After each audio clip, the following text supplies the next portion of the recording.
Hey, how's it going, everybody? Tall Tesla guy here. So, something happened over the night. Now, it happens with the Teslas often anyway. They give software updates. Sometimes it's just bug patches. Sometimes it's just, minor tweaks that they do to the car to, kind of let you know that Elon's still thinking about you, that he's still got you in mind. Well, what they did last night is take what they thought we wanted as Tesla drivers, made some changes, made some tweaks to it, added a few features, added some games, changed the interface around a little bit, and launched it out last night. Now, at least I got it last night. It was a slow release, so it happened over 3 or 4 days. And a lot of times Tesla will do that. Elon's response to it as to why he does that kind of thing is if there's something wrong with it. If something happens in the release, if they notice all these bugs or something like that, then they can pull it back on a certain, a smaller number of cars versus the entire, 100,000 Model Y fleet, 500,000 Model S fleet, that sort of thing. So then they can do it in stages and then get it kind of slow. So, but we just got it last night. One of the cooler, super neat features with the Teslas, any Tesla, is the over-the-air updates. We talk about it, ad nauseum in the other videos, a bunch of shorts, how you'll get an alert on your phone and then all of a sudden you'll have an update. Kind of neat. It's neat that it does that. It's almost like an iPhone or an Android phone, how you get the updates, and it almost like making the phone a new phone, sort of, at least new technology for it. Well, similar thing happens with the car, and we've talked about it before on other vehicles. In order to get an update, you have to bring it into the showroom. They're just starting to allow over-the-air updates in some of the other vehicles that are coming out, like the Mustang Mach-E is going to have over-the-air updates, at least for some of their software stuff. So on the horizon, it seems like it's going to be a commonplace sort of thing, but right now it's not necessarily exclusive to Tesla, but it is one of those things that I don't know, we're experiencing, I guess.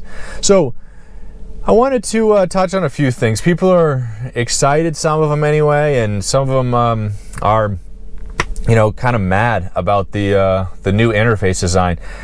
I don't mind the way it looks. I'm sure I'll figure it out. Going from, exclusively driving an ICE vehicle for so long, you get used to the instrument cluster wherever it is in the car that you're driving, and you just get used to it.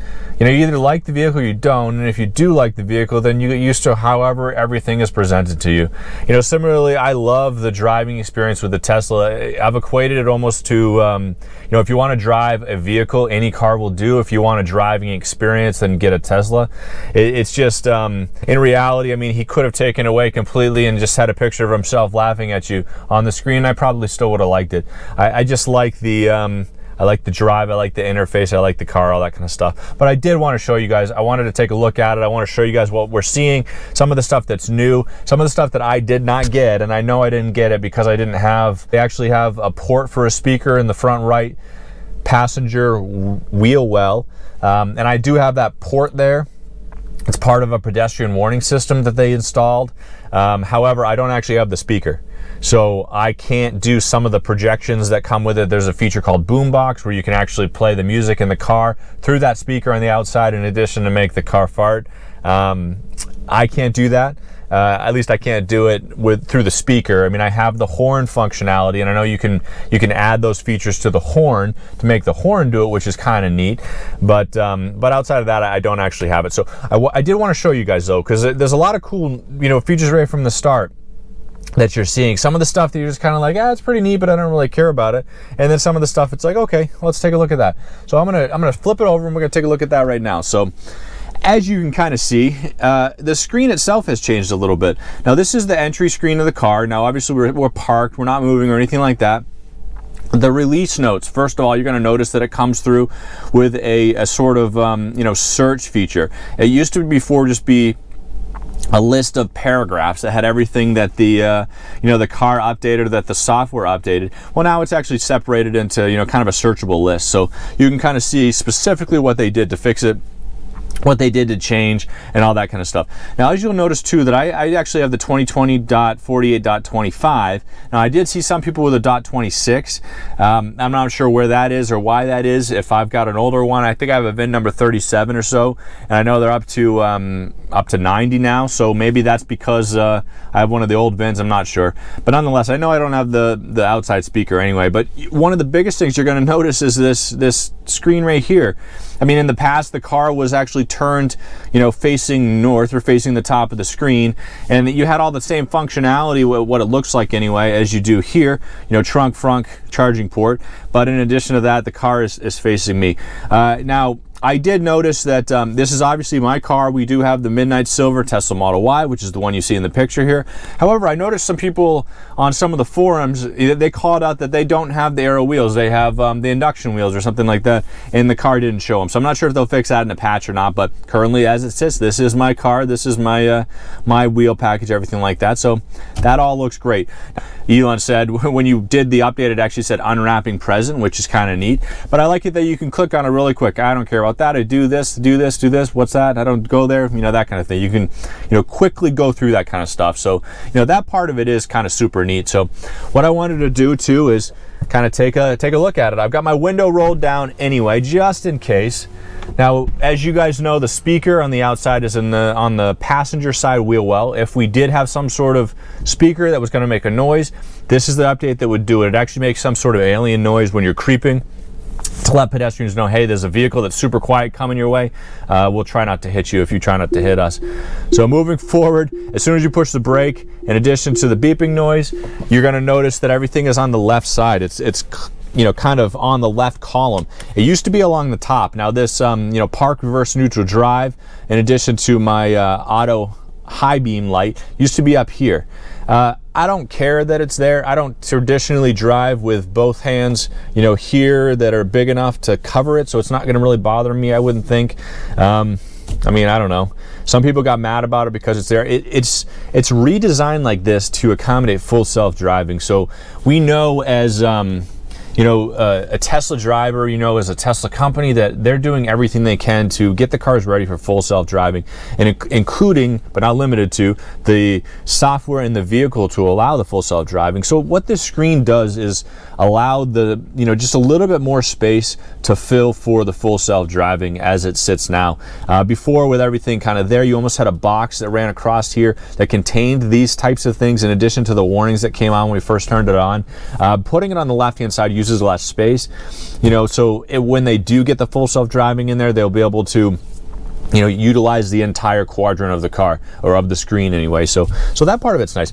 So we're going to go ahead and put it into drive. Now, I don't have the noise, obviously. I didn't think I would, though.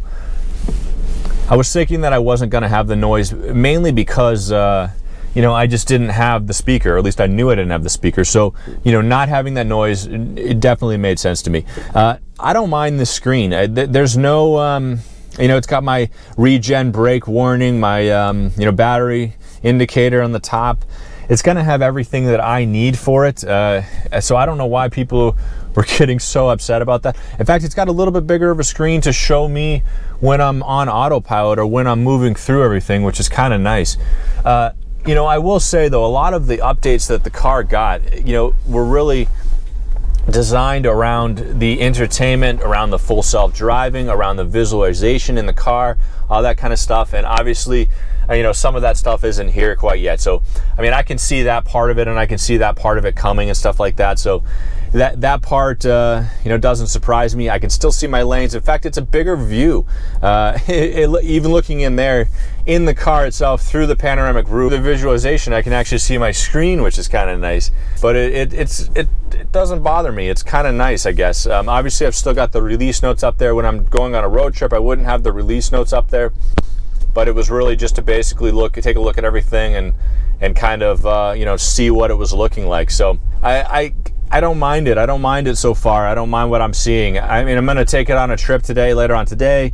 You know, I'll get a, you know, kind of a better visualization on some of this stuff. I know there's a lot of features in there that, you know, I didn't get a chance to touch on here that you guys will be able to see, like the infotainment stuff when you're stopped, that kind of stuff. So, I mean, I definitely see that kind of thing is there. But, you know, it's one of those things. I mean, it's a good with the bad. And I think the biggest challenge that people have with this kind of stuff is they get so used to, you know, kind of the way it is. And you almost kind of dig your heels in a little bit, thinking to yourself, hey, I want it back to the way it was.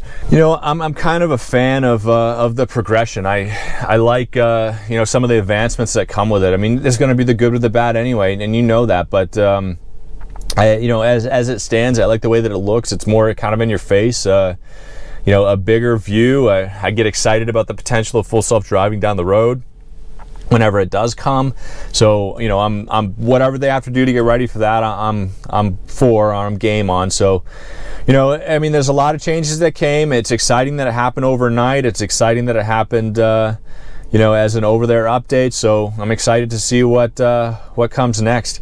I hope you guys are having a fantastic holiday season, a fantastic December, counting down the days to 21, maybe not. But, I hope everything's going great for you. I really appreciate you guys watching. I appreciate you guys tuning in. Couldn't have done this without you. It's been a fantastic ride so far, and I can't wait to see where we go from here. So, thank you guys so much for watching. Have a great day.